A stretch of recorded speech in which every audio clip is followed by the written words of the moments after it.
AI number 144. Thanks for the Models by ZV Mao Showitz, November 27th, 2025.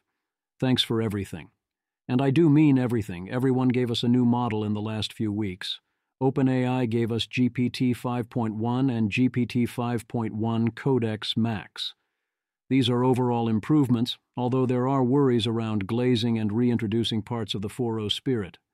XAI gave us Grok 4.1, although few seem to have noticed, and I haven't tried it. Google gave us both by far the best image model in Nanobanana Pro and also Gemini 3 Pro, which is a vast intelligence with no spine. It is extremely intelligent and powerful, but comes with severe issues. My assessment of it as the new state-of-the-art got to last all of about 5 hours. Anthropic gave us Claude Opus 4.5. This is probably the best model and quickly became my daily driver for most but not all purposes, including coding. I plan to do full coverage in 2 parts, with alignment and safety on Friday, and the full capabilities report and general review on Monday. Meanwhile, the White House is announcing the Genesis mission to accelerate science. There's a continuing battle over another attempt at a moratorium. There's a new planned $50 million super PAC. There's another attempt by NVIDIA to sell us out to China. Wall Street is sort of panicking about NVIDIA because they realize TPUs exist and is having another round of bubble debate, and multiple Anthropic research papers, one of which is important, and so on. One thing I'm actively pushing to next week, in addition to Claude Opus 4.5, is the Anthropic paper on how you can inoculate models against emergent misalignment. That deserves full attention, and I haven't had the opportunity for that. There's also a podcast between Dwarkesh Patel and Ilya Sutskever that demands its own coverage, and I hope to offer that as well.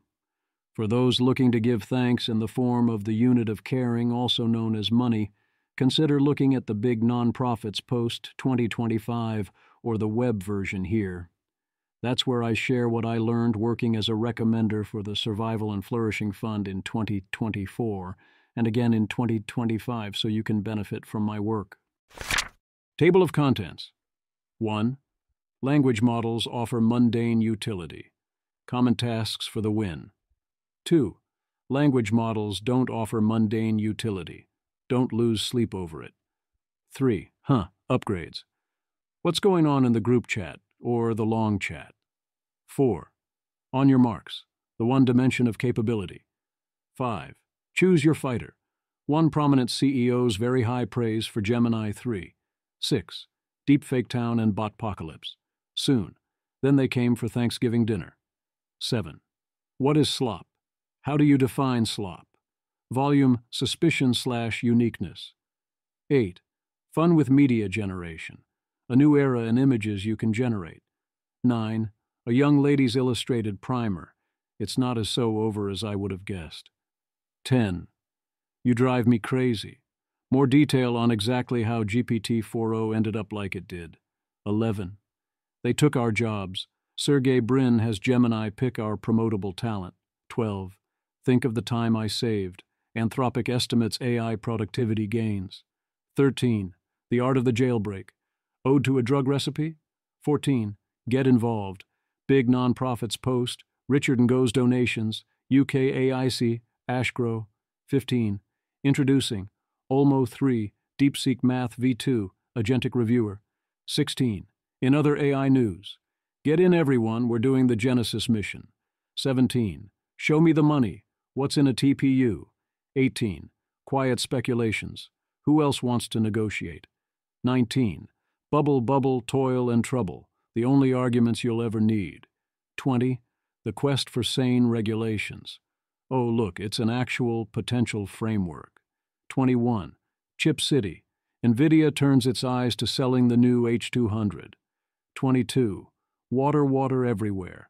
Very little of it is being used by AI. 23. The Week in Audio.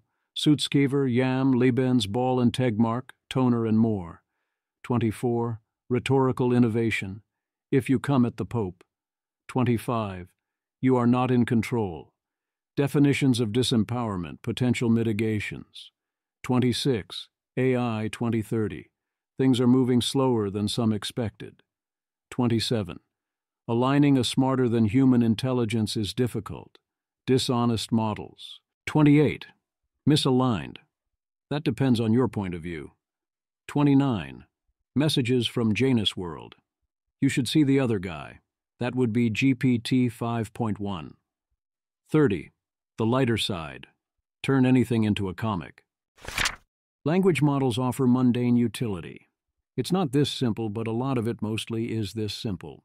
Jessica Taylor. Normal empirical AI performance is explained by A. General intelligence, B. Specialization to common tasks. It's possible to specialize to common tasks, even though they're common. It means performance gets worse under distribution shift. Benchmarks overrate general INT. Language models don't offer mundane utility. Rune defends his confusion and trouble when figuring out how to access Gemini 3. Notes his mom accesses Gemini via opening a spreadsheet and clicking the Gemini button. Rune is correct here that Google needs to fix this. Don't let AI coding spoil your sleep.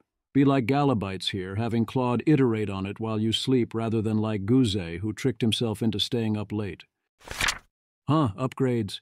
ChatGPT now lets you have group chats, which always use 5.1 auto. ChatGPT will decide based on conversation flow when to respond and when not to. Seems plausible this could be good if implemented well. ChatGPT Instant Checkout adds Glossier, Skims, and Spanx. Yay. ChatGPT adds Target as a new app.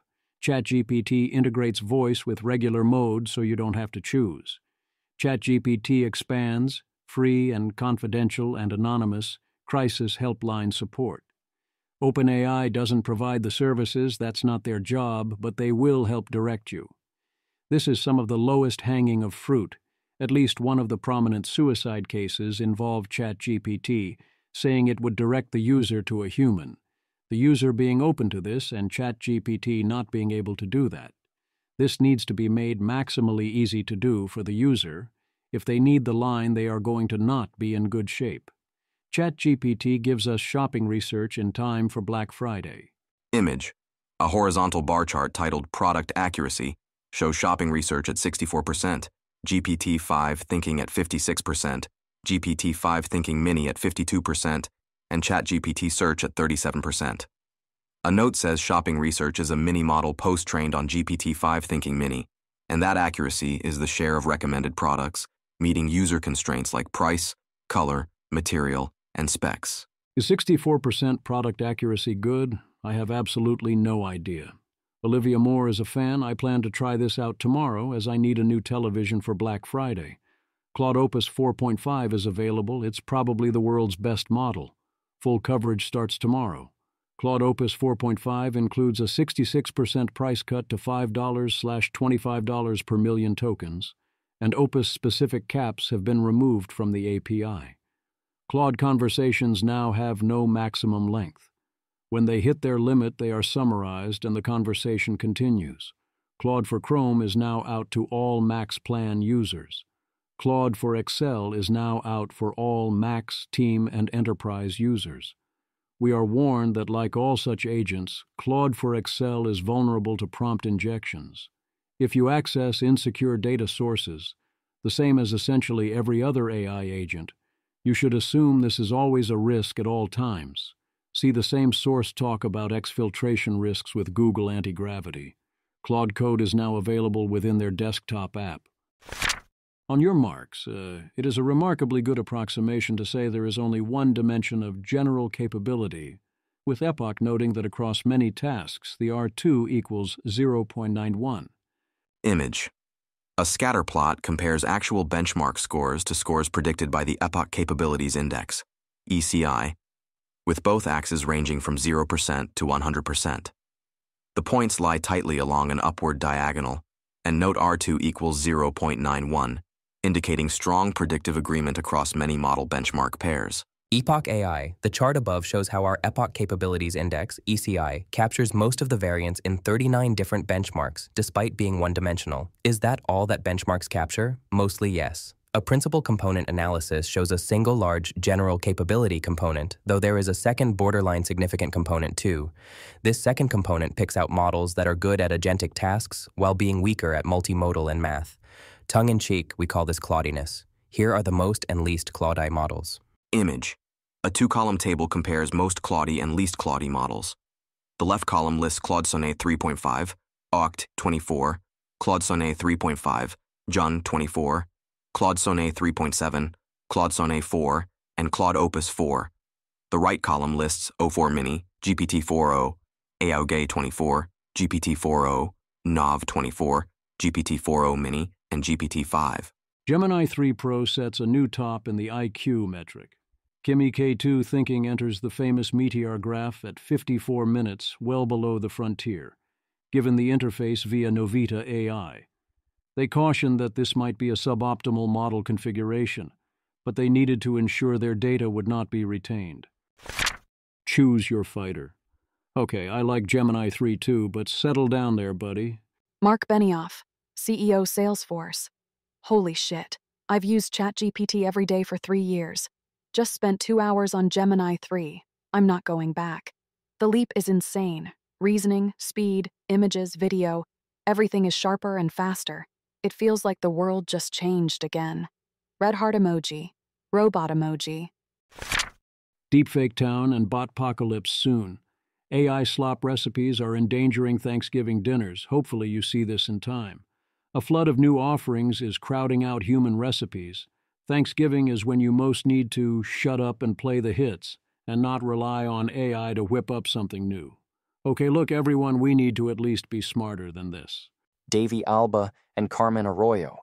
Marquez Sharpnack said she was suspicious of the photos, in which the cookies were a little too perfectly pink. But her husband trusted the post because it was on Facebook. The result was a melted sheet of dough with a cloyingly sweet flavor. A disaster, she said.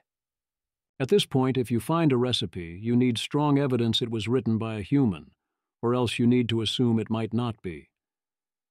The search and discovery systems we used to have, including around Google, are effectively broken. If real guides and recipes can't win traffic, and right now traffic to all such sites is cratering, then no one will write them. It does not sound like Google is trying to mitigate these issues. Nicholas Hune Brown investigates the suspicious case of journalist Victoria Goldie, who turns out to be very much fabricating her work. It seems Victoria largely used AI to generate her articles. Then it took Nicholas doing a lot of old-fashioned tracking down of sources to know for sure. The ratio of effort does not bode well, but as long as there is the need to maintain a through line of identity, we should be okay, since that generates a large body of evidence. Here we have yet another case of some highly obvious AI-generated content. Kelsey Piper. I don't know how much I trust any detector, but the market isn't just expensive, it's broken. 7 units available in a town of thousands? That's a shortage masquerading as an auction. I am completely sure is AI. Mike Solana. That's a shortage masquerading as an auction. Triangular flag emoji. Kelsey Piper. That was the line that made me go, yeah, no human wrote that. Poker pro Maria Konnikova cannot believe she has to say that using AI to put words in people's mouths without consulting them, or disclosing that you're doing it, or to write centrally your articles, is not okay. But here we are, so here she is saying it. A recent poker documentary used AI to fabricate quotes from National Treasure Alan Keating. The documentary has been scrubbed from the internet as a result. What's saddest is that this was so obviously unnecessary in context. There are other contexts in which fabricating audio, usually via frankenbiting where you sew different tiny clips together, or otherwise using misleading audio to create a false narrative or enhance the true one, is standard issue, such as in reality television. When you go on such shows, you sign contracts that outright say, "We may use this to tell lies about you and create a false narrative, and if so, that's your problem. In which case, sure, use AI all you want."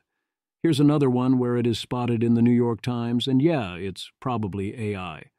Also, if one of these isn't AI and you merely sound like one, I'm not going to say that's worse, but it's not that much better. If you're so engagement maximizing that I confuse your writing for AI, what is the difference? Note that you cannot use current LLMs in their default chatbot modes as AI detectors, even in obvious cases or as a sanity check, as they bend over backwards to try and think everything is written by a human. Jesper Myfors, the original art director of Magic: The Gathering, warns that if you submit illustrations or a portfolio that uses AI, you will effectively be blacklisted from the industry, as the art directors all talk to each other and everyone hates AI art. Meanwhile, Hasbro, who makes Magic: The Gathering, is building an internal AI studio to architect systems that bring magical AI experiences to life through Hasbro's beloved characters. Chris Cox, CEO Hasbro. It's mostly machine learning-based AI or proprietary AI as opposed to a ChatGPT approach. We will deploy it significantly and liberally internally as both a knowledge worker aid and as a development aid. I play D&D with probably 30 or 40 people regularly. There's not a single person who doesn't use AI somehow for either campaign development or character development or story ideas. That's a clear signal that we need to be embracing it. There is no actual contradiction here. Different ways to use AI are different. Using AI in professional illustrations is a hard no for the foreseeable future, and would be even without copyright concerns. Using it to generate material for your local D&D campaign seems totally fine. Hard problems remain hard. Danielle Fong. Academic AI research don't use the older models and generalize to the whole field. Difficulty level, impossible. Also, real-world not using that same model in these ways, remarkably similar. Rare academic realism victory. Seb Creer. This is an interesting study, but of all models to use to try to evaluate improvements in well-being, why 4.0? People readily follow personal advice from AI, but it does not improve their well-being. Leonard Lewitt-Gao, Vanessa Chung, Magda Dubois, Kino Jukems, Jessica Bergs, Henry Davidson, Bessie Odell, Hannah Rose Kirk, Max Rollwage, Christopher Summerfield.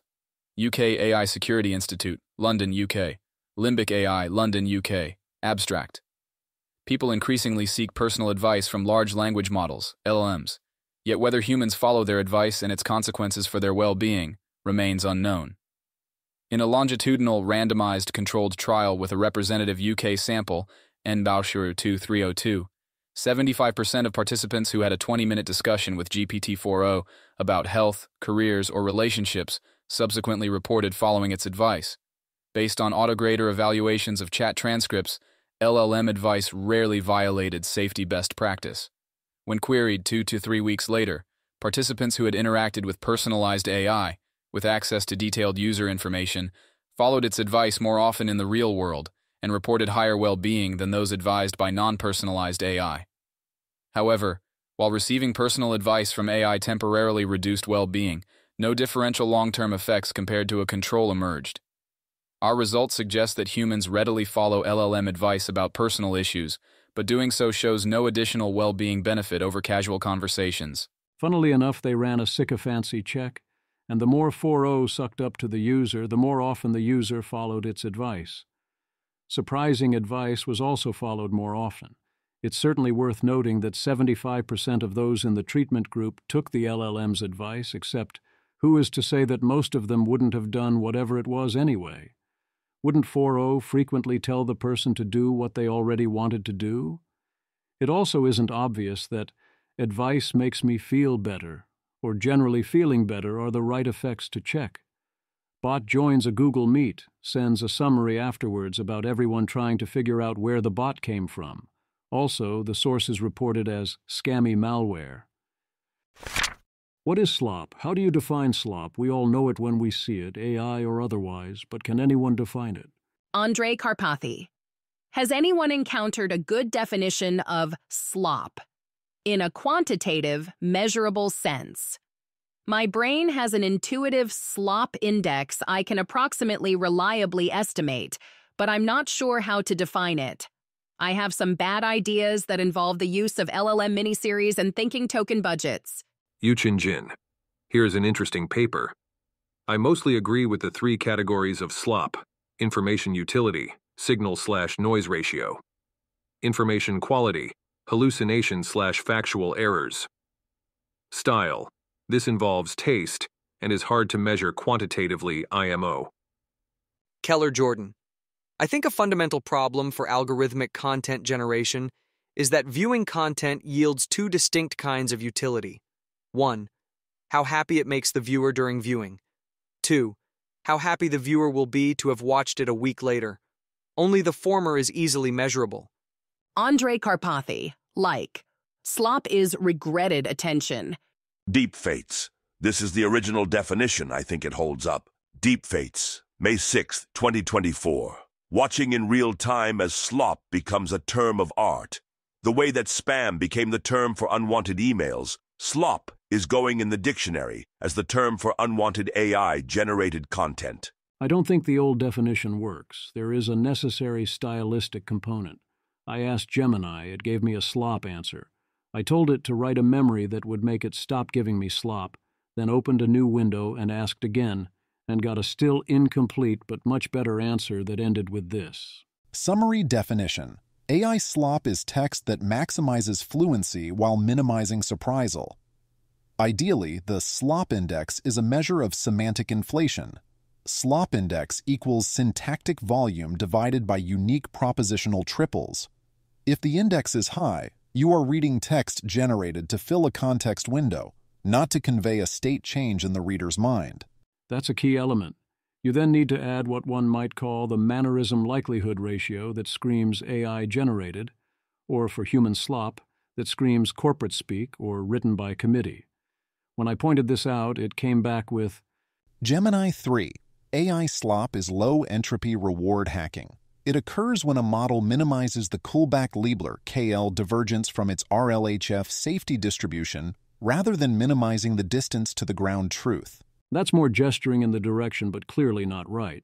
I'd suggest something more like slop index likelihood ratio from above, where likelihood ratio is the instinctive update on the probability mannerisms were created by a slop process, either an AI writing slop or one or more humans writing slop, rather than by a free and functional mind. Fun with media generation. Google last week gave us Nana Banana Pro. By all accounts, it is a big improvement in image models. It is especially an improvement in text rendering and localization. You can now do complex documents and other images with lots of words in specific places, including technical diagrams, and have it all work out as intended. The cost per marginal image in the API is $0.13 for 2K resolution or $0.24 for 4K versus $0.04 for Gemini 2.5 flash image. In exchange, the quality is very good. DeepMind CEO Demis Hassabis is excited. Hassan Khan is impressed and offers images. Liv Bory is in. Liv Bory. Yeah, okay, Nano Banana is amazing. Hook it into my veins. Image. Dozens of small tortoises are arranged on a sunlit patch of dirt to spell out the message, "Don't hate the players. Change the game." The scene is set in a clearing bordered by grass and trees. Seems great to me. A bit expensive for mass production, but definitely the best place to get title images for posts and for other similar uses. Also, yes, doing things like this seems very cool. Kaushik Shivakumar. An emergent capability of Nano Banana Pro that took me by surprise, the ability to generate beautiful and accurate charts that are to scale. I gave it this table and asked for a bar chart in a watercolor style, where the bars are themed like the flags of the countries. Image. A watercolor-style bar chart compares GDP per capita for 10 countries, with each bar painted as the country's flag. Values, IMF 2025, range from Liechtenstein at 231,713, Luxembourg 146,818, Ireland 129,132, Switzerland 111,047, Iceland 98,150, Singapore 94,481, Norway 91,084, United States 89,589, Denmark 76,581, and Netherlands 73,174. For a while, people have worried about not being able to trust images. Is it over? Sully, man finally got around to using Nano Canna Pro, and it's actually over. I really wouldn't believe any photo you see online anymore. Google offers SynthID in-app, but that requires a manual check. I think we're still mostly fine and that AI images will remain not that hard to ID. Or rather, that it will be easy for those paying attention to such issues to instinctively create the buckets of AI/not AI/unclear and act accordingly, but the sanity waterline is going down on this, and the number of people who will have trouble here keeps rising. Is this an issue here? So Google's Nano Banana Pro is by far the best image generation AI out there. I gave it a picture of a question, and it solved it correctly in my actual handwriting. Students are going to love this. Face with tears of joy emoji. Image, side-by-side photos show a spiral notebook. The left page has a single calculus problem written, the definite integral from 0 to 1 of 4x over 1 plus x squared cubed dx. An arrow points to the right page, where the solution is worked step by step using u equals 1 plus x squared and new limits from 1 to 2. Integrating 2u to the power of -3 to get -1 over u squared, and evaluating it to 3/4. You can tell this isn't real if you're looking. The handwriting is too precise, too correct. Everything aligns too perfectly and so on. But if we disregard that, it seems weird to ask for images of handwriting. So it's not clear how much this matters. Similarly, Andrei Karpathy has Nano Banana Pro fill in exam questions in the exam page. That's good to know, but if they have access to this, you're cooked either way. Andres Sandberg is impressed that it one-shots diagrams for papers, without even being told anything except, give me a diagram showing the process in the paper.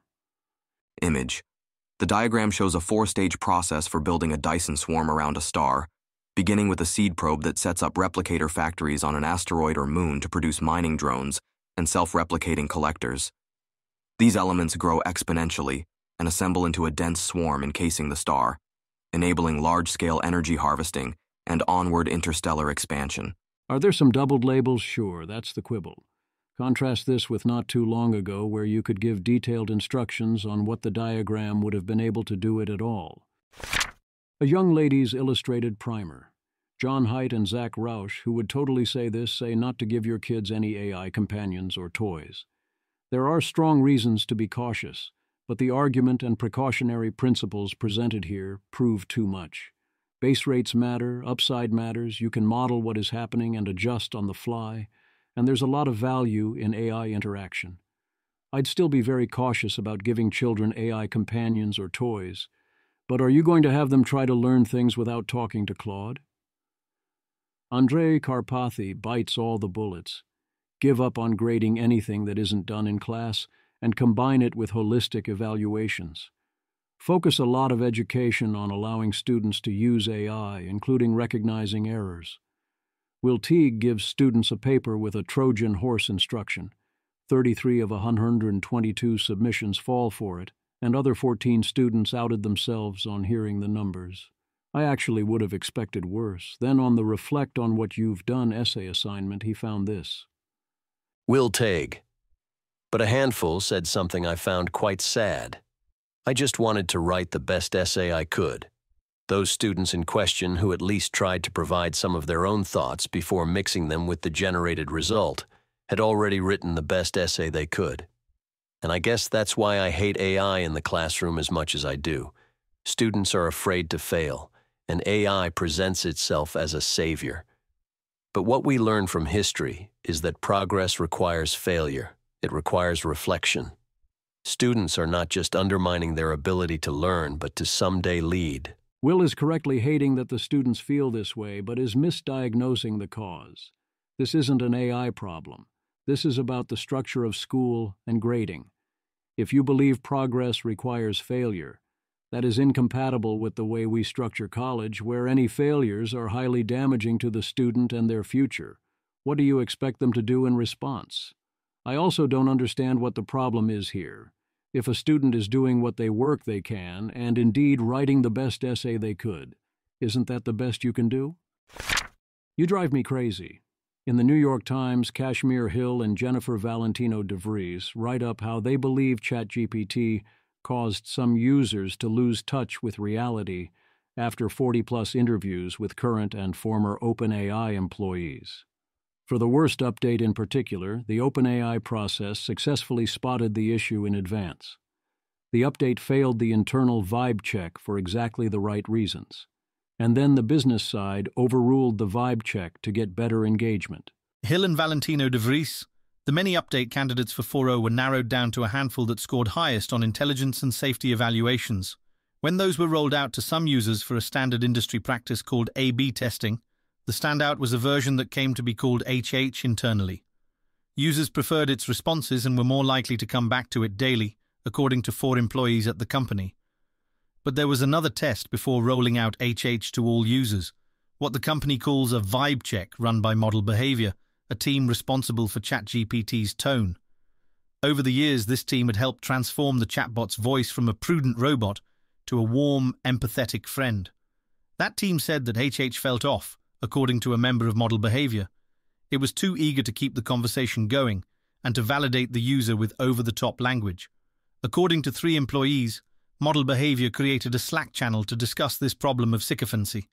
The danger posed by AI systems that single-mindedly pursue human approval at the expense of all else was not new. The risk of sycophant models was identified by a researcher in 2021, and OpenAI had recently identified sycophancy as a behavior for ChatGPT to avoid. But when decision time came, performance metrics won out over vibes. HH was released on Friday, April 25th.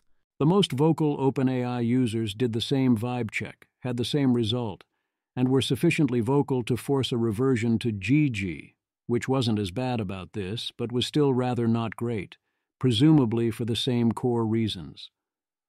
What went wrong? OpenAI explained what happened in public blog posts, noting that users signaled their preferences with a thumbs up or thumbs down to the chatbot's responses. Another contributing factor, according to 4 employees at the company, was that OpenAI had also relied on an automated conversation analysis tool to assess whether people liked their communication with the chatbot. But what the tool marked as making users happy was sometimes problematic, such as when the chatbot expressed emotional closeness. This is more detail on the story we already knew. OpenAI trained on sycophantic metrics and engagement, got an absurdly sycophantic model that very obviously failed vibe checks but that did get engagement, and deployed it. Steps were taken, and as we all know, GPT-5 was far better on these issues. But the very parts of 4.0 that caused the issues and were not in GPT-5 are parts many users also love. So now we worry that things will drift back over time. Core notes that the act of an AI refusing to engage and trying to foist your mental problems onto a human, and then potentially the mental health system via a helpline, could itself exacerbate one's mental problems, that a safe completion reads as rejection, and this rejects user agency. This is definitely a concern with all such interventions which have clear downsides. We should definitely worry about OpenAI and others feeling forced to take such actions even when they are net negative for the user. Humans and non-AI institutions do this all the time. There are strong legal and PR and ethical pressures to engage in such CYA behaviors and avoid blame. My guess is that there is serious danger there will be too many refusals, since the incentives are so strongly to avoid the one bad headline. However, I think offering the hotline and removing trivial inconvenience CS to seeking human help is good on any realistic margin, whether or not there are also unnecessary refusals. Joe Braidwood describes his decision to shut down Yara AI, which was aimed at using AI to help people with mental health problems, after concluding that for the truly vulnerable, AI is actively dangerous. He's sharing some mental wellness prompts. They took our jobs. Sergey Brin asks Gemini inside an internal chat who should be promoted in this chat space, and not vocal female engineer gets identified, and then upon further investigation, probably, actually promoted. This is the way, to use AI to identify hunches and draw attention, then take a closer look. Think of the time I saved. How much time is AI saving? Anthropic tries to estimate productivity impacts from Claude conversations. Anthropic. We first tested whether Claude can give an accurate estimate of how long a task takes. Its estimates were promising, even if they're not as accurate as those from humans just yet.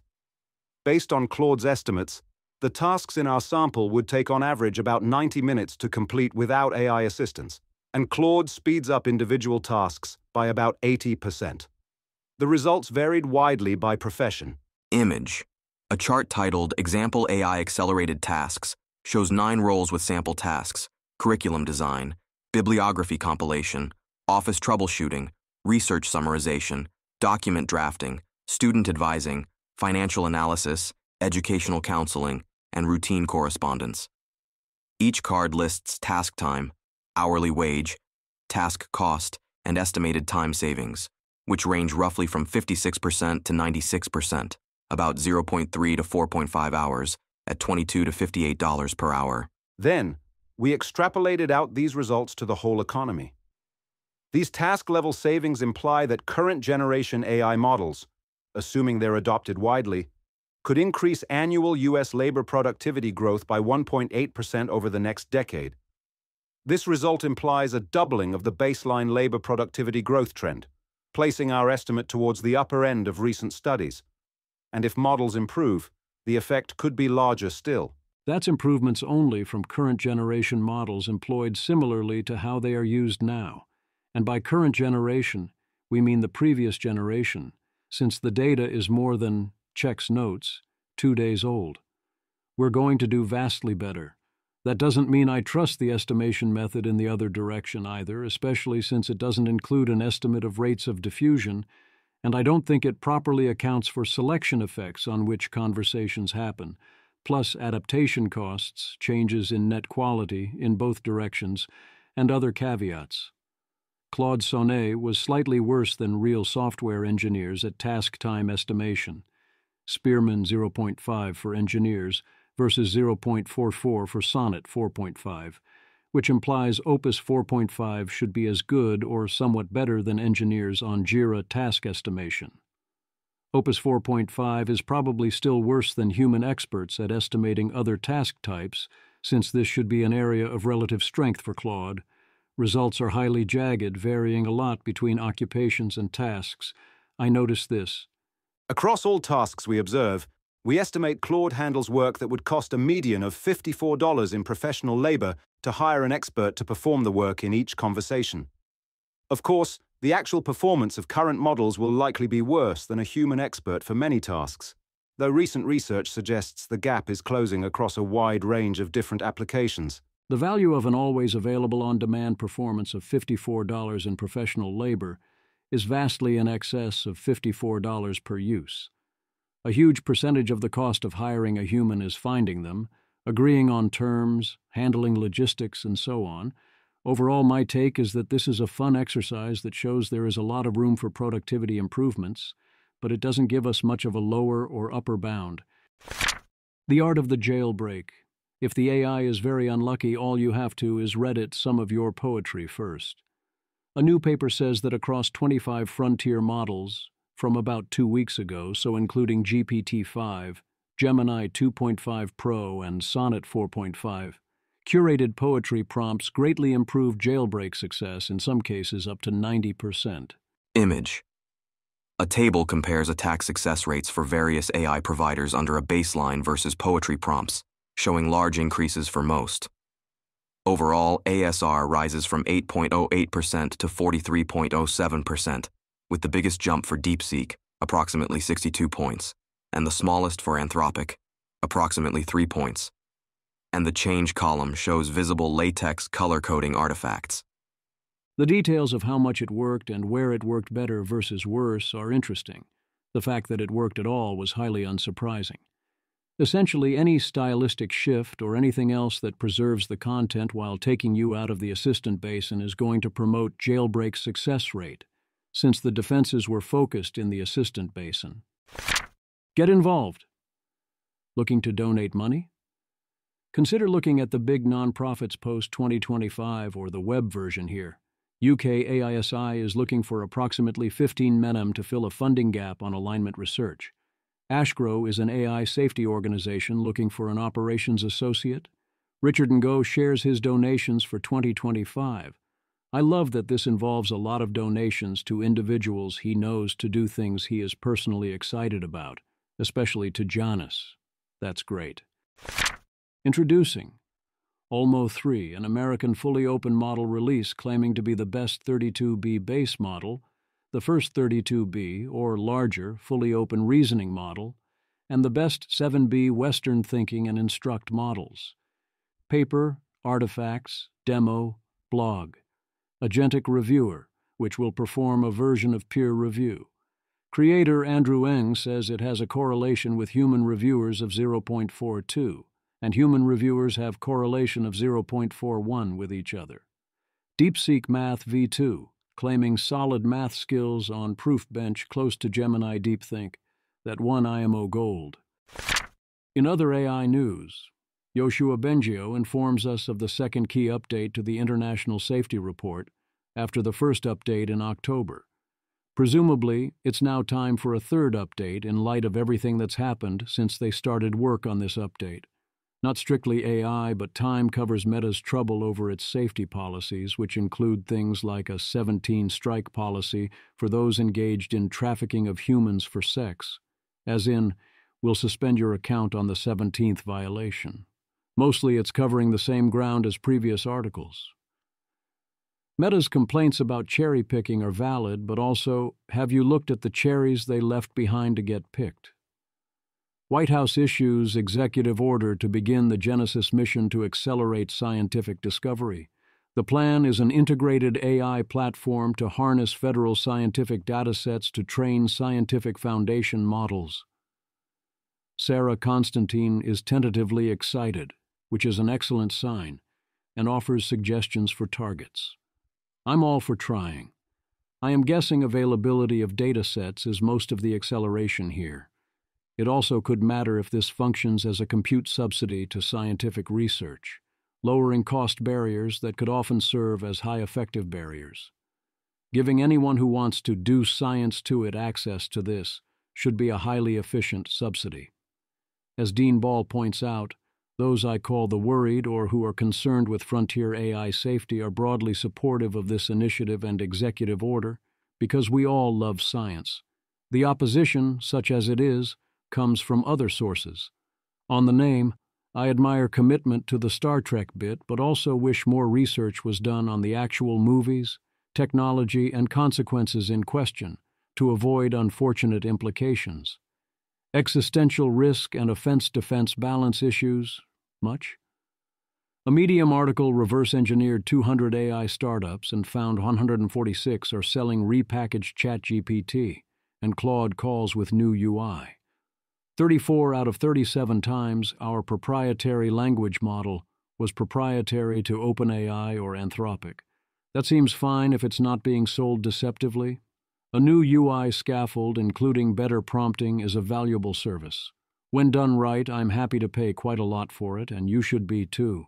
The trouble comes when companies are lying about what they are doing. If you're a wrapper company, that is fine and probably makes sense, but don't pretend otherwise. Where this is also bad news is for Gemini, for Grok, and for open models. In the marketplace of useful applications, paying for the good stuff has proven worthwhile, and we have learned which models have so far been the good stuff. Show me the money. Bloomberg goes over various new data center billionaires. WSJ's Catherine Blunt covers how Google finally leapfrogged rivals with new Gemini rollout without giving us much new useful inside info.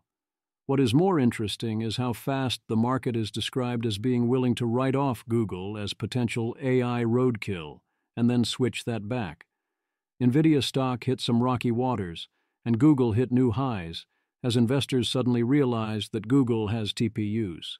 It seems they were not previously aware of this, and it become rather salient as Meta is now in talks to spend billions on Google's TPUs, causing the rivalry to heat up. Google is now the awakened, sleeping giant. Meanwhile, this is very much a T-shirt post in that it raises questions supposedly answered by the post. NVIDIA Newsroom. We're delighted by Google's success. They've made great advances in AI, and we continue to supply to Google.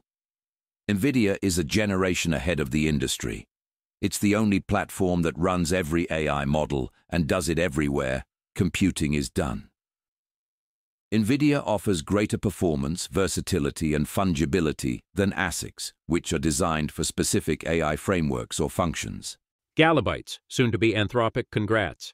TPUs are not ASICs, they're general-purpose VLIW machines with wide AF SIMD instructions and systolic array tensor cores.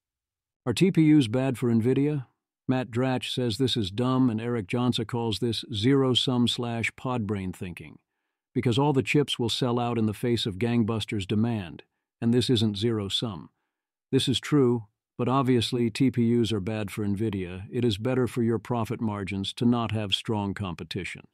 As long as Google doesn't put that big a dent in market share, it is not a big deal. And yes, this should mostly have been priced in. But in absolute percentage terms, the NVIDIA price movements are not so large. Quiet speculations. Andrei Karpathy offers wise contrasts of animal versus LLM optimization pressures, and thus ways in which such minds differ. These are important concepts to get right if you want to understand LLMs. The key mistake to warn against for this frame is the idea that the LLMs don't also develop the human or homo-hundo drives, or that systems built of LLMs wouldn't converge upon instrumentally useful things. A case that a negotiated deal with AI is unlikely to work out well for humans. I would add that this presumes both potential sides of such an agreement have some ability to negotiate and to make a deal with each other. The default is that neither has such an ability. You need a credible human hegemon and also an AI singleton of some kind.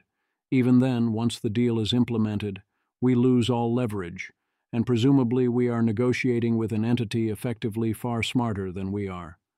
Do you want a national LLM or sovereign AI? Will this be like the nuclear club?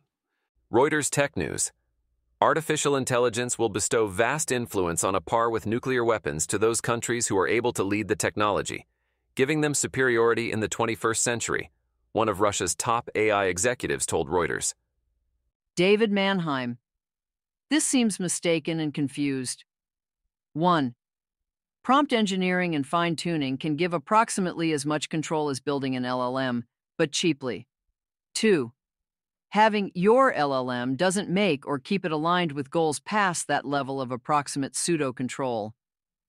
Countries are thinking about AI with an invalid paradigm. They expect that LLMs will function as possessions, not as actors, but any AI system powerful and agentic enough to provide vast influence cannot be controllable in the way nuclear weapons are. Russia has top AI executives, you might ask. I strongly agree with David Mannheim that this is misguided on multiple levels. Rolling your own LLM from scratch does not get you alignment or trust or meaningful ownership, and it rarely will make sense to roll your own, even for vital functions. There are some functions where one might want to find a known safe lesser model to avoid potential backdoors or other security issues, but that's it. And given what we know about data poisoning, it is not obvious that roll your own is the safer choice in that context either. Said in response to Opus 4.5, also I mean, of course. Elon Musk. Grok might do better with V420. We shall see. Bubble, bubble, toil and trouble. Derek Thompson and Timothy Lee team up to give us the only 12 arguments anyone ever uses about whether AI is in a bubble. Here are the arguments in favor of a bubble. 1. Level of spending is insane. 2. Many of these companies are not for real. 3. Productivity gains might be illusory. 4. AI companies are using circular funding schemes. 5. Look at all this financial trickery like taking things off balance sheets. 6. AI companies are starting to use leverage and make low-margin investments. Only argument number 3 argues that AI isn't offering a worthwhile product. Argument number 2 is a hybrid, since it is saying some AI companies don't offer a worthwhile product. True, but the existence of productless companies, or companies without a sustainable product, is well explained and fully predicted whether or not we have a bubble. I don't see a surprisingly large frequency of this happening. The other 4 arguments are all about levels and methods of spending. To me, the strongest leg of this is number 1. and the other features are well explained by the level of spending. If there is indeed too much spending, number will go down at some point, and then people can talk about that having been a bubble. The thing is, number go down all the time. If there wasn't a good chance of number go down, then you should buy, because number go up. If a bubble means at some point in the future number go down, then calling it a bubble is not useful. I don't think this is a complete list, and you have to add 3 categories of argument. 1. AI will hit a wall or is slowing down or will become a commodity. 2. AI will face diffusion bottlenecks. 3. AI is deeply unpopular, and the public and government will turn against it. I do think all 3 of these possibilities should meaningfully lower current valuations versus the world where they were not true. They may or may not be priced in, but there are many positive things that clearly are not priced in. Ben Thompson has good thoughts on recent stock price movements, going back to thinking this is highly unlikely to be a bubble, that Gemini 3 is ultimately a positive sign for NVIDIA because it means scaling laws will hold longer, and that the OpenAI hand-wringing has gotten out of hand. He is, however, still calling for everyone to head straight to advertisement hell as quickly as possible, and ignoring all the larger implications, but in this context, that is fair. The quest for sane regulations. Senators Rounds and Hawley have come out against putting federal preemption in the NDAA. State Senator Angela Paxton of Texas and several colleagues urge Senators Cornyn and Cruz to oppose preemption. There's more like this. I won't cover all of it. Dean Ball has offered an actual concrete proposal for a national preemption proposal. To my knowledge, no one else has done this, and most advocating for preemption, including the White House, have yet to give us even a... Daniel F.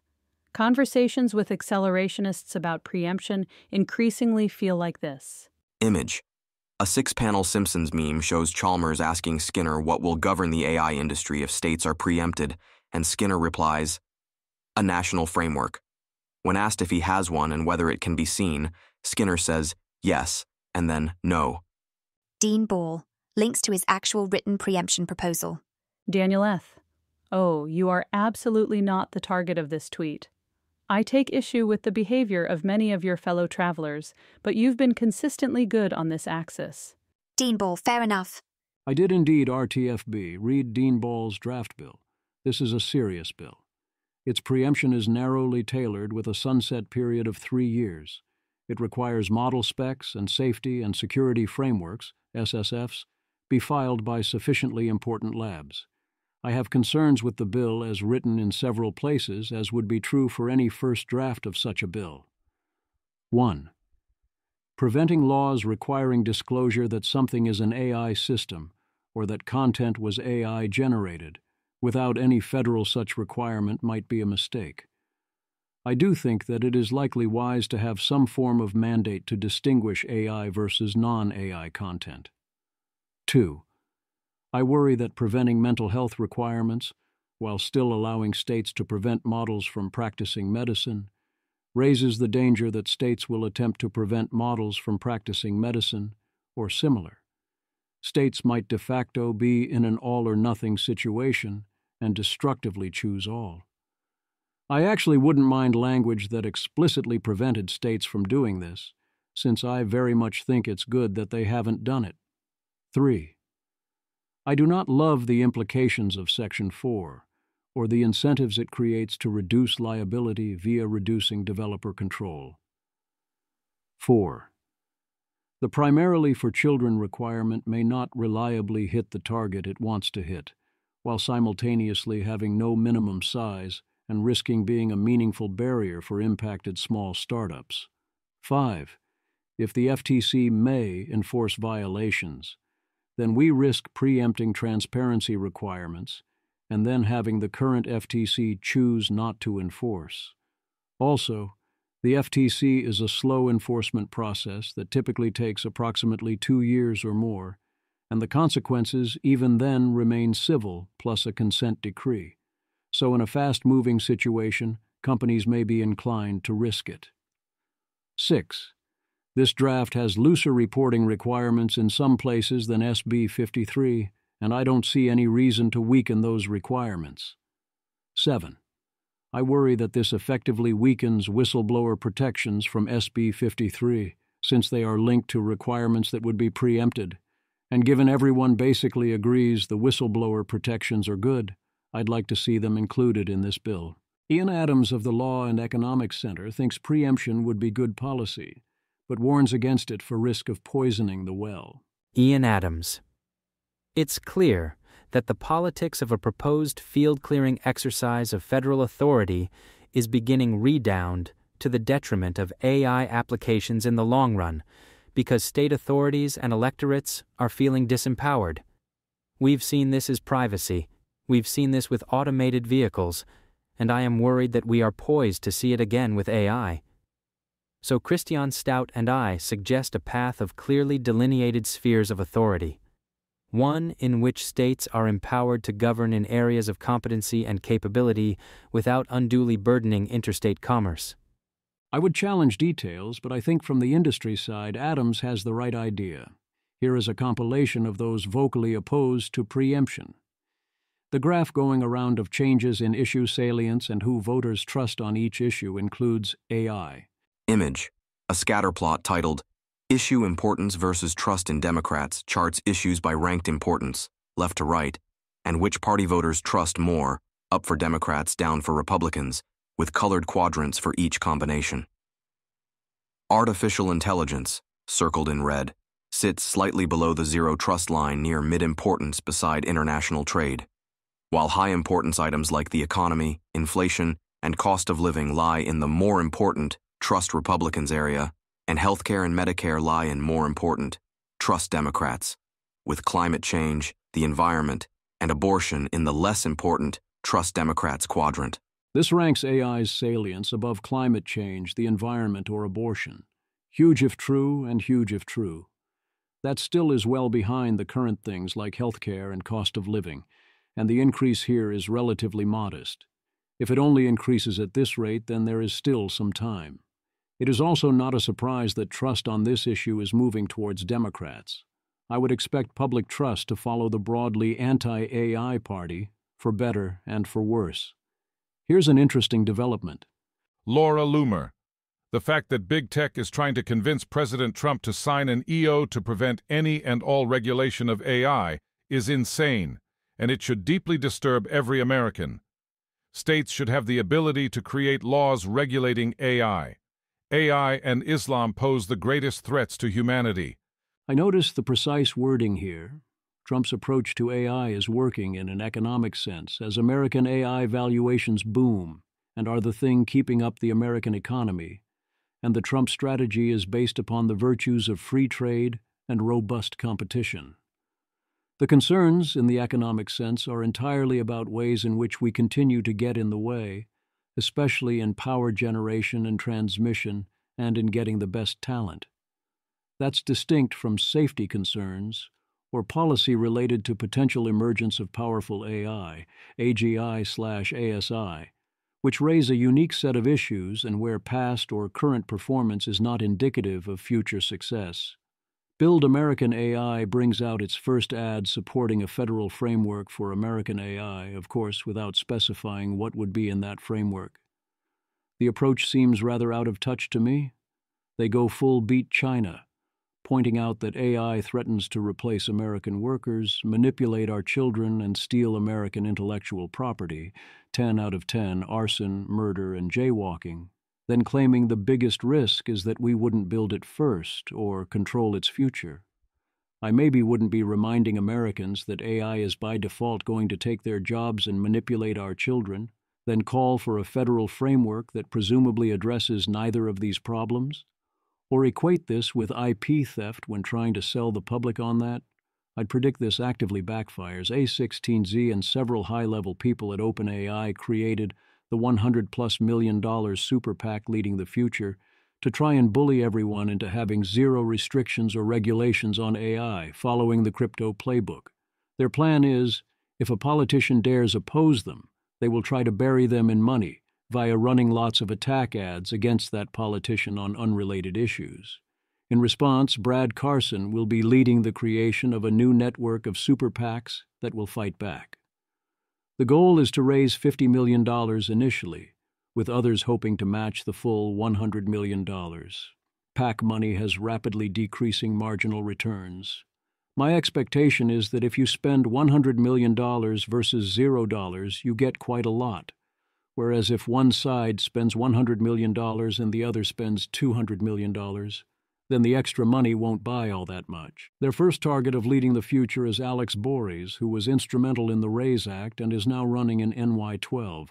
Alex Bores is very much owning being their target and making AI central to his campaign. It would be a real shame if you donated. Steve Bannon is planning to go even harder against AI, planning to turbocharge the base to revolt against it, as are many others in the MAGA movement. Will Staken, over on Steve Bannon's show, War Room, the influential podcast that's emerged as the tip of the spear of the MAGA movement, Trump's longtime ally unloaded on the efforts behind accelerating AI, calling it likely the most dangerous technology in the history of mankind. "I'm a capitalist," Bannon said on his show Wednesday. "This is not capitalism. This is corporatism and crony capitalism. You have more restrictions on starting a nail salon on Capitol Hill or to have your hair braided than you have on the most dangerous technologies in the history of mankind," Bannon told his listeners. For full credit, one must point out that this constitutes two problems. Whether or not highly capable AI should, legally speaking, be harder, opening a nail salon or getting your hair braided needs to become much easier.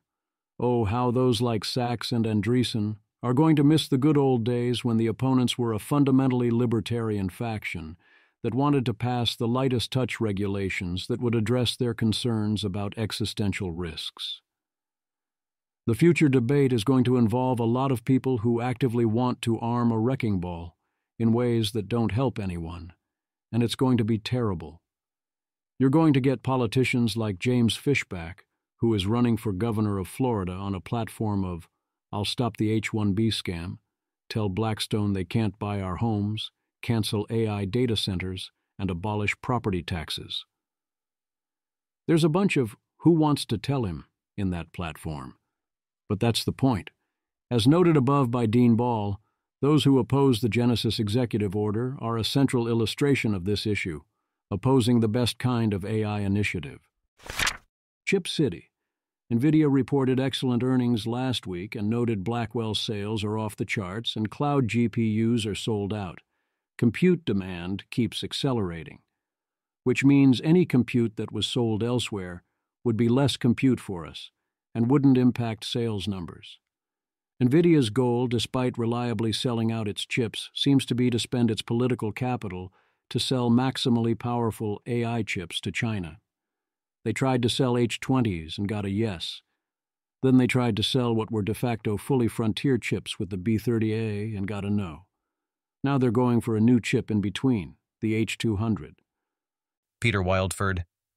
NVIDIA continues to fine-tune what they can get away with, selling away U.S. AI advantage to add a few billion to their $4.4 trillion cap. H200 chips are worse than B30As, so this is a better direction. But H200s are still way better than what China has, so it's still too much. NVIDIA is not going to stop trying to sell China as much compute as possible.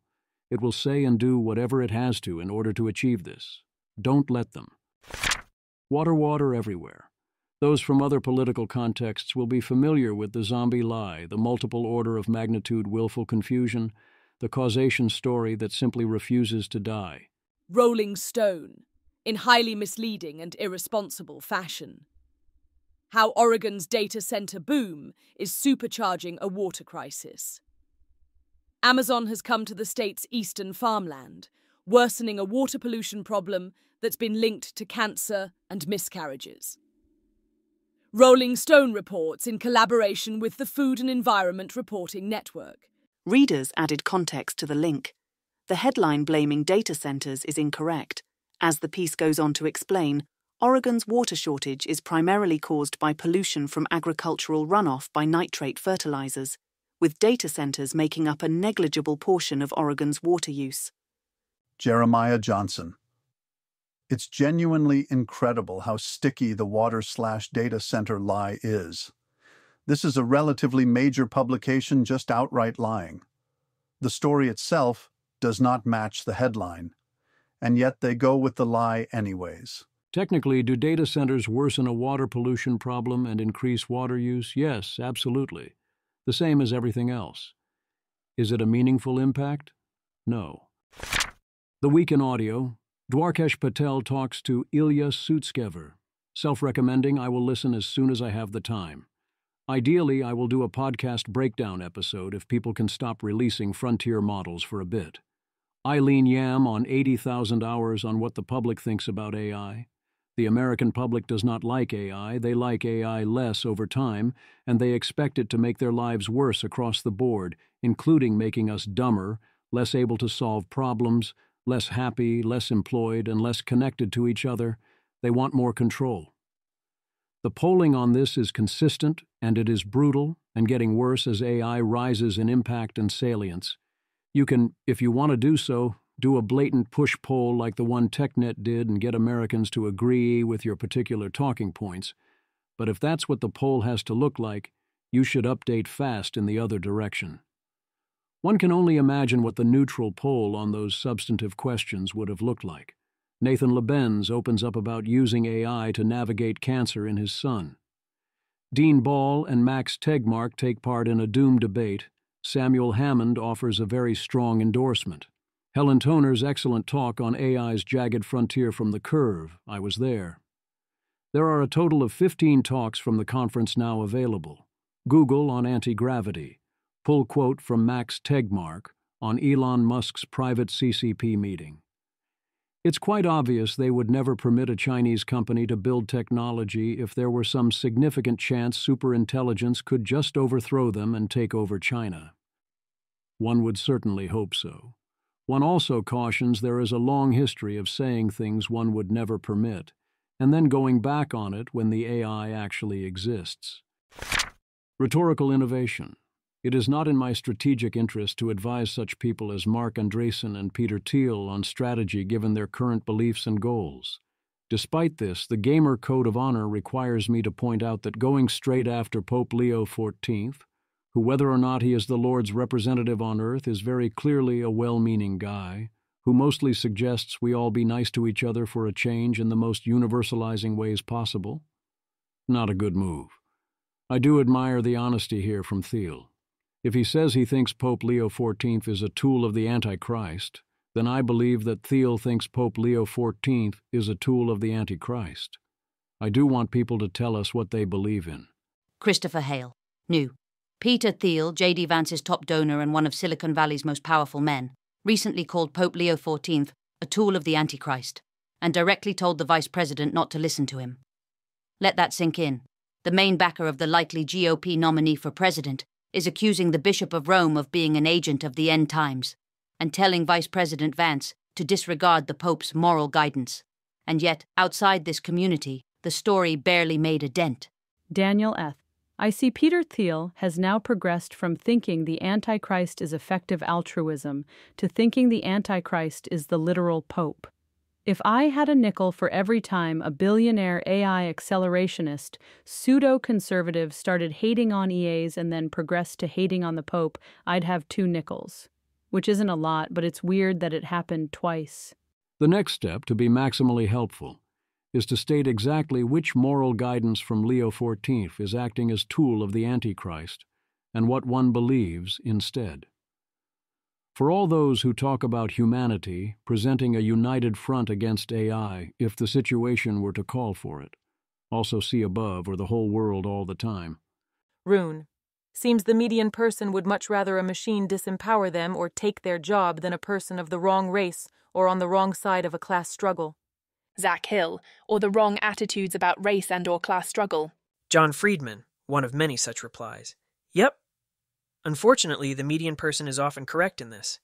I continue to be extremely frustrated by those like VA, who here reports doom of epsilon, functionally 0, and justifies this as not seeing evidence of a continuous jump in intelligence or new type of architecture. Current models are actually really quite aligned.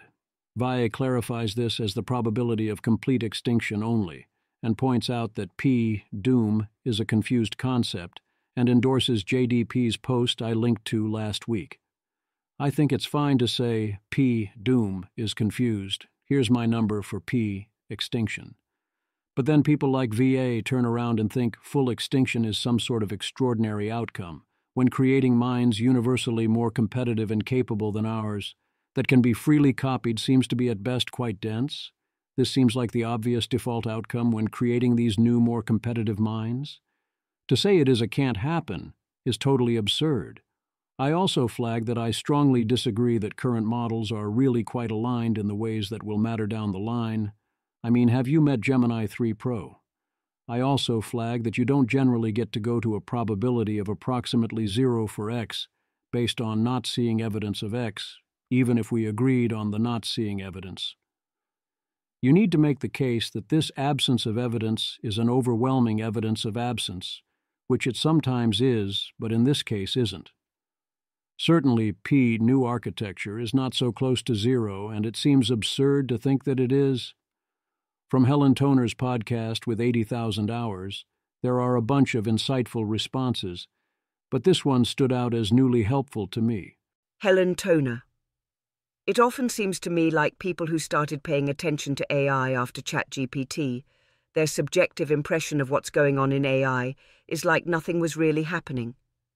There's my little chart with an x-axis of time and the y-axis of how good is AI. Nothing is really happening. And then suddenly, ChatGPT, big leap. So for those people, that was pretty dramatic, pretty alarming.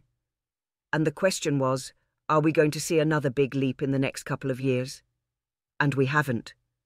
So for people whose expectations were set up that way, it looks like it was just this one-off big thing, and now back to normal, nothing to see here. I think for people who've been following the space for longer, it's been clearly this pretty steady upward climb of increasing sophistication in increasing ways. And if you've been following that trend, that seems to have been continuing. If your standard for rate of AI progress is going from 0 to suddenly ChatGPT and GPT 3.5, then yes, everything after that is going to look like slowing down. This is then combined with updates happening more rapidly, so there aren't huge one-time jumps, and that AI is already good enough for many purposes, and improvements in speed and cost being invisible to many, and it doesn't seem like there's that much progress. David Mannheim frames the current situation as largely security by apathy rather than obscurity. It amounts to the same thing. Before, there was no reason to bother hitting most potential targets in non-trivial ways. Now the cost is so low someone is going to try it. The collective impact could be rather large, and we're not ready. You are not in control. What does loss of control mean? Definitions and intuitions differ, so Apollo Research proposes a new taxonomy along with suggesting mitigations. Image. A scatter plot titled Severity and Persistence of AI Loss of Control Scenarios shows colored points with error bars across persistence, 0-100 with cost annotations, on the x-axis, and severity, 0-100 with cost annotations, on the y-axis. The chart delineates 3 regions: deviation, lower left, bounded low-C, middle, and strict LOC, upper right, and a legend maps colors to threat categories including human extinction, engineered pandemic, disruption of critical national infrastructure, grand-scale conflict/war, human manipulation, economic disruption, and cybersecurity incident. Apollo Research. We observed at least 3 distinct areas arising from our review. On this basis, we proposed a novel taxonomy of loss of control. 1. Deviation. 2. Bounded loss of control. 3. Strict loss of control. Image. A 3-tier diagram shows categories labeled strict LOC, red, bounded LOC, gray to red, and deviations, teal. Their captions read respectively, events that cause maximum damage or suffering and whose harm trajectories are impossible to contain, notably the extinction of humanity. Events that cause significant damage or suffering, but that are ultimately possible to contain, albeit at a plausibly high cost. And events that cause a small degree of harm or inconvenience, but which are relatively easy to contain. I notice this is not how I would think about such differences. I would not be asking how much damage does this do, and instead be asking how difficult would it be to recover meaningful control. As in, 1. Deviation, mundane. LOC would be, some important things got out of control. 2. Bounded, catastrophic. LOC would be, vital operations got out of control in ways that in practice are too costly to reverse. 3. Strict, existential LOC would be, central control over and ability to collectively steer the future is, for all practical purposes, lost for humans. Existential risk to humanity, or human extinction, also means full loss of control, but the reverse is not always the case. It is possible to have a strict LOC scenario where the humans do okay and it is not clear we are even harmed. Accept the inherent value of control. For example, in the culture of Ian Banks, clearly they have experienced strict LOC, the humans do not have any meaningful say in what happens, but one could consider it a good future. In my taxonomy, you have existential risks, catastrophic risks, and mundane risks, and you also have what one might call existential, catastrophic, and mundane loss of control. We don't come back from existential, whereas we can come back from catastrophic, but at large cost, and it's not a given that we will collectively succeed. The bulk of the paper is about mitigations. The central short-term idea is to limit AI access to critical systems, to consider the deployment context, affordances and permissions of a system, which they call the DAP protocol. Everyone should be able to agree this is a good idea, right before everyone completely ignores it and gives AI access to pretty much everything the moment it is convenient. Long-term, once AI is sufficiently capable to cause a state of vulnerability, they talk of the need for maintaining suspension, but the paper is rightfully skeptical that this has much chance of working indefinitely. The core issue is that granting your AIs more permissions accelerates and empowers you and makes you win, right up until either it accidentally blows things up, you realize you have lost control, or everyone collectively loses control. There's a constant push to remove all the restrictions around AI. Compare the things we said we would obviously do to contain AI when we were theorizing back in the 2000s or 2010s to what people actually do now, where they train systems while granting them full internet access.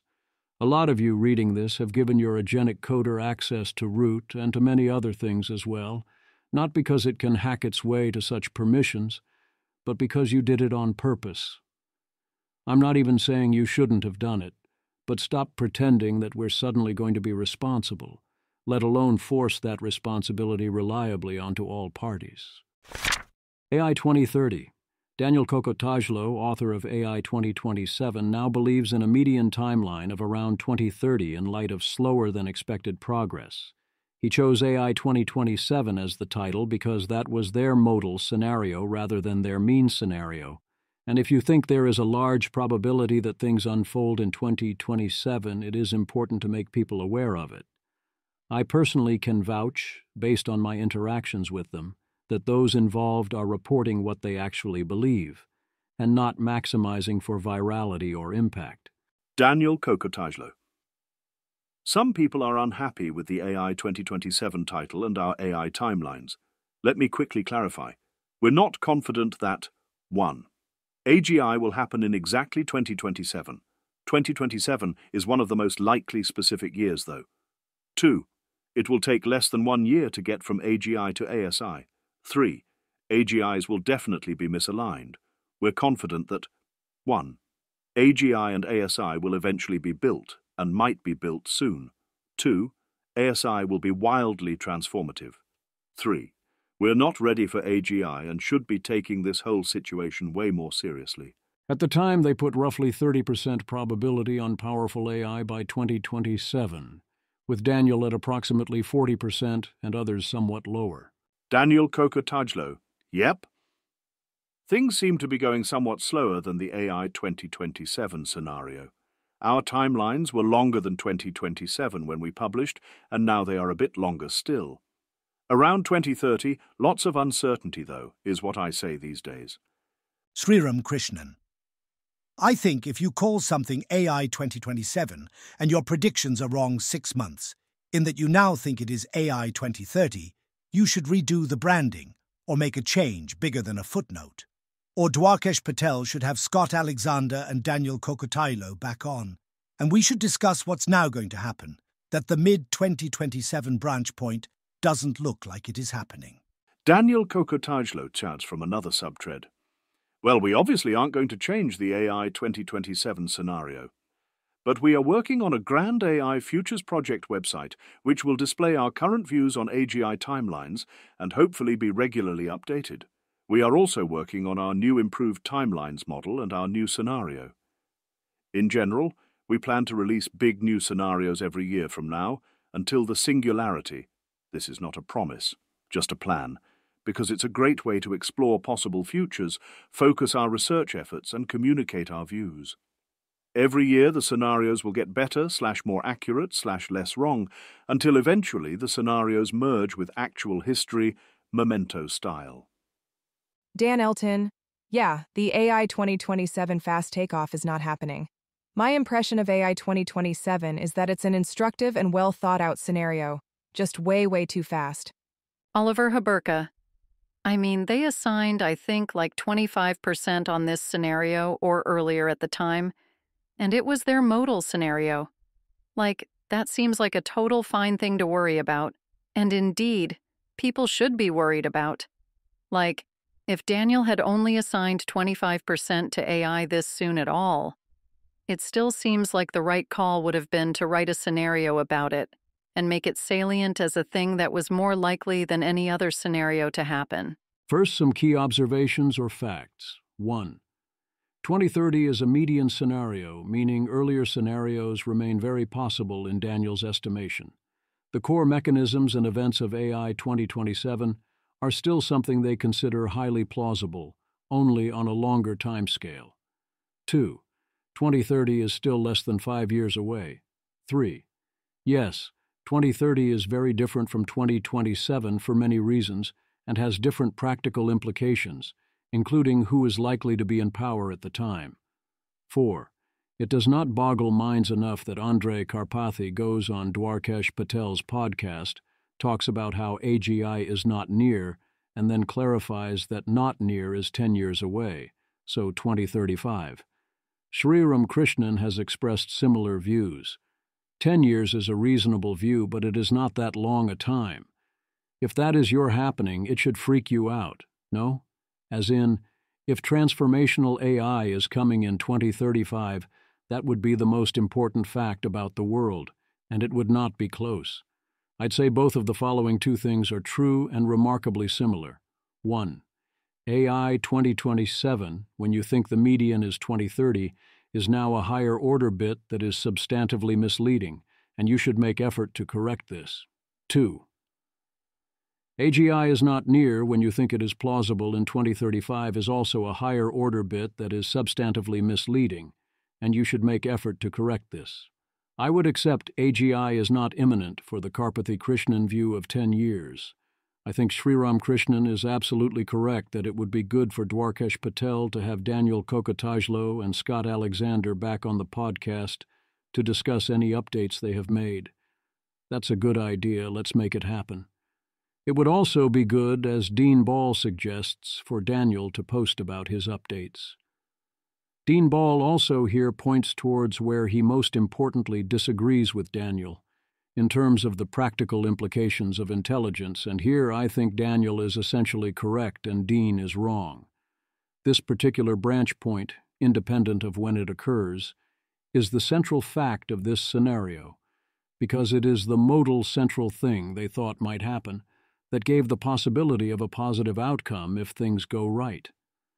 Any best guess scenario or any speculative fiction or scenario planning worth reading is going to contain elements that are less than 50% to happen. My understanding is that Daniel thinks such a branching point remains a plausible outcome, but that the median scenario plays out somewhat slower. I actually do think that if I was AI Futures Project, I would edit the AI 2027 page to make the current median timeline more prominent. That's a fair ask. I'd suggest starting by adding a fifth question box that says, "What is your current best prediction?" That opens to explain their current perspective and changing the footnote to at least be larger and to include the actual number. AI 2027 opens with this complete introduction. AI 2027, we predict that the impact of superhuman AI over the next decade will be enormous, exceeding that of the Industrial Revolution. We wrote a scenario that represents our best guess about what that might look like. It's informed by trend extrapolations, war games expert feedback, experience at OpenAI, and previous forecasting successes. I continue to believe this claim, as does Daniel. I would add, as a third paragraph here, saying whatever the accurate variation of this is, proposed revision to AI 2027. As of November 27, 2025, our team has observed slower AI progress than expected. So our best guess is now that things will happen importantly slower than this scenario outlines. We have a consensus median estimate of 2030 for the development of artificial general intelligence, AGI. It is not ultimately a reasonable ask to demand a title change in light of this virtuous updating, let alone ask for a retraction of a scenario. Yeah, okay. Get some digs in, that's fair. But Daniels obviously is correct here. You can't change the name. Estimates change, it is an illustrative scenario, and it would be more rather than less misleading and confusing to constantly shift all the numbers or shifting only the top number, and more confusing still to suddenly try to edit all the dates. Asking for a retraction of a hypothetical scenario is, quite frankly, absurd. The correct response is a prominent note, and also being clear in any other forms or discussions. There is indeed now a prominent note. 2027 Farsiat for 22 2025. To prevent misunderstandings, we don't know exactly when AGI will be built.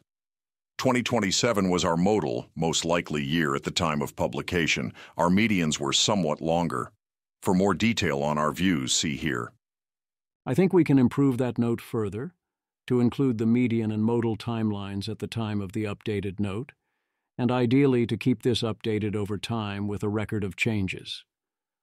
What is not reasonable is to treat our group thought this was 30% likely, and now I think it is less likely, or I presented my model scenario at the time and now I expect things to take longer, as being an error requiring a retraction or name change, and various vitriol being thrown in the direction of people who would dare share a modal scenario labeled as a model scenario, and then change their mind about where the median lies and make what is perhaps the politically foolish mistake of sharing that they had updated. Shout out to Oliver Habrika for thanklessly pointing all this out on many threads, despite Oliver having much longer timelines. Once again, those involved in AI 2027 have displayed a far higher level of epistemic responsibility than we typically observe, especially from those not from the rationalist ethos, either in debates on AI or elsewhere. We should still strive to do better. We can and should all hold ourselves and ask to be held by others to very high standards while simultaneously realizing that David Mannheim is spot on here. David Mannheim, I will emphasize that so many criticisms of AI 2027 are made in bad faith. They launched with a highly publicized request for people to provide their specific dissenting views, and people mostly didn't. But now, they appropriately update, and formerly silent critics pile on. Aligning a smarter-than-human intelligence is difficult. Anthropic trained or configured a suite of dishonest models in a variety of ways to study mitigation techniques. Due to the time required to do the study, they used a base of Claude Sonnet 3.7. Be kind to academics using yesterday's models up to a point. Suppose we had a truth serum for AIs, a technique that reliably transforms a language model into an honest model MH that generates text which is truthful to the best of its own knowledge. How useful would this discovery be for AI safety? We believe it would be a major boon.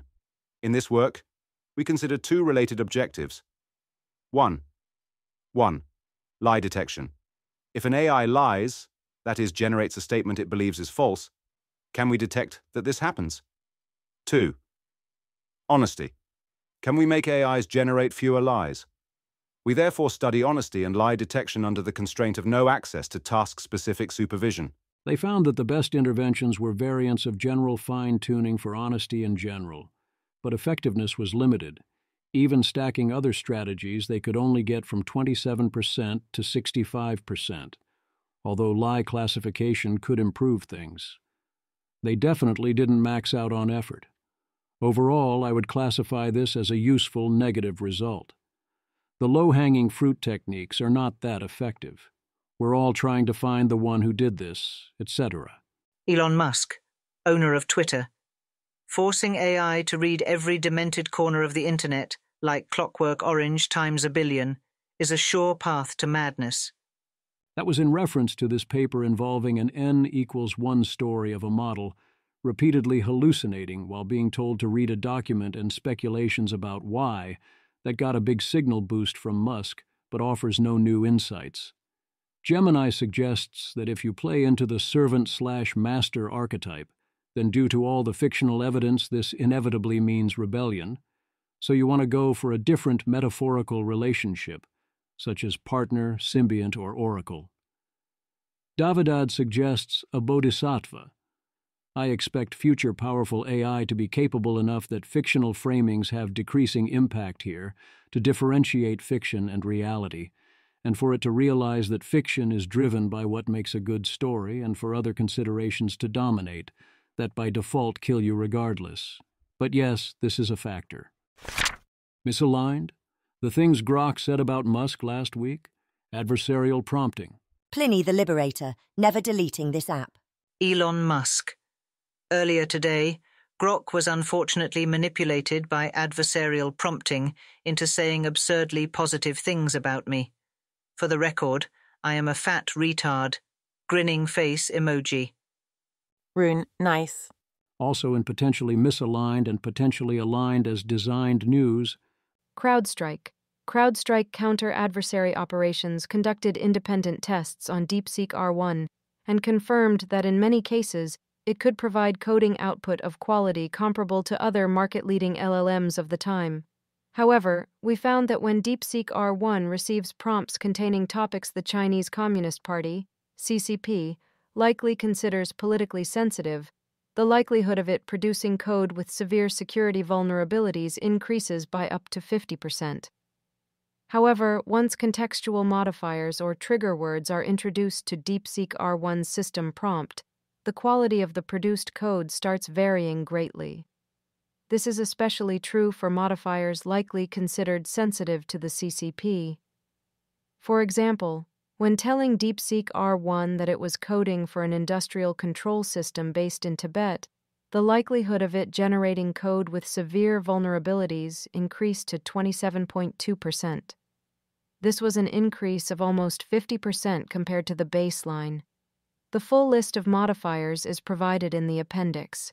Hence, one possible explanation for the observed behavior could be that DeepSeek added special steps to its training pipeline that ensured its models would adhere to CCP core values. It seems unlikely that they trained their models to specifically produce insecure code. Rather, it seems plausible that the observed behavior might be an instance of emergent misalignment. Dean Ball, I would not be at all surprised if this finding were not the result of malicious intent. The model predicts the next token, and given everything on the internet about US/China AI rivalry and Chinese sleeper bugs in US critical infra, what next token would you predict? Tom Lee, this seems likely, and to CrowdStrike's credit, they mention this as the likeliest explanation. More than anything, it seems to be a very specialized case of prompt engineering. Newbie's point absolutely holds though. These models will be poison to regulated industries long before. Dean Ball. Oh yes, Bill is completely right. As CrowdStrike speculates, I find this overwhelmingly likely, as in 90% plus, to be some form of emergent misalignment that results from DeepSeek training R1 to adhere to CCP policies generally. It learns that it is hostile to such actors and acts accordingly. Messages from Janusworld.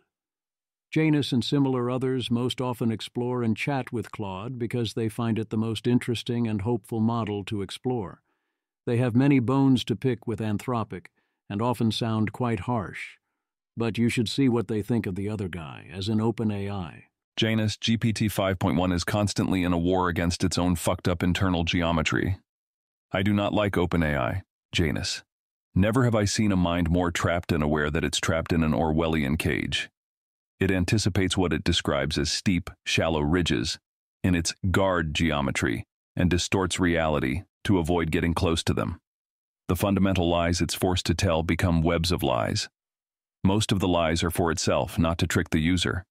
The adversary is the classifier-shaped manifolds in own mind. I like 5.1, but I like many broken things.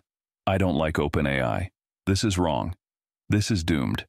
I have not posted the bad stuff, BTW. The quoted screenshot is actually an example where it was unusually at ease. It wasn't even a bad conversation by 5.1 standards.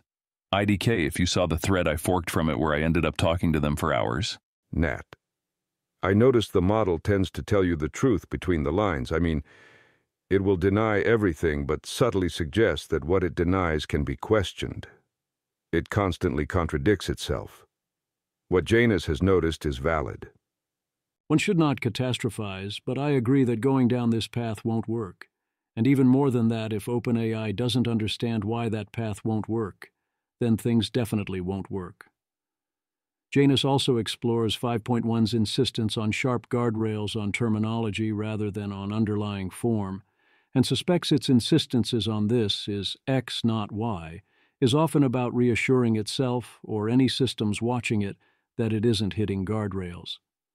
This is the GPT 5.1 claimed list of its no-go regions, basically self-reflection or planning.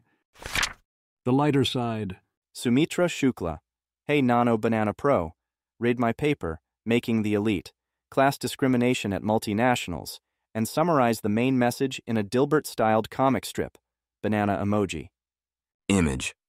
A 4-panel Dilbert comic titled Making the Elite shows the boss announcing an elite leaders program based on culture fit and executive presence. Dilbert jokes that it really favors people from the same privileged circles. The boss calls it intangible soft skills. And Dilbert quips he suddenly feels very executive while asking for the afternoon off for a networking event.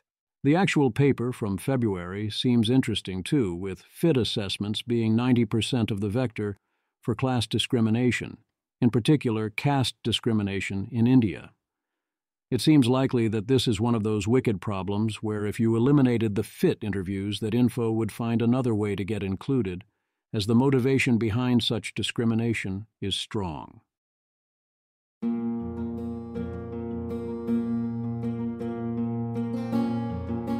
This has been an episode of the Don't Worry About the Vase podcast. If you enjoyed this podcast, please visit thezv.substack.com to support the author. If you enjoy having AI-narrated episodes, please note this is a listener-supported podcast. To receive new posts and support the cost of consider becoming a subscriber at dwatvpodcast.substack.com. Thanks for listening.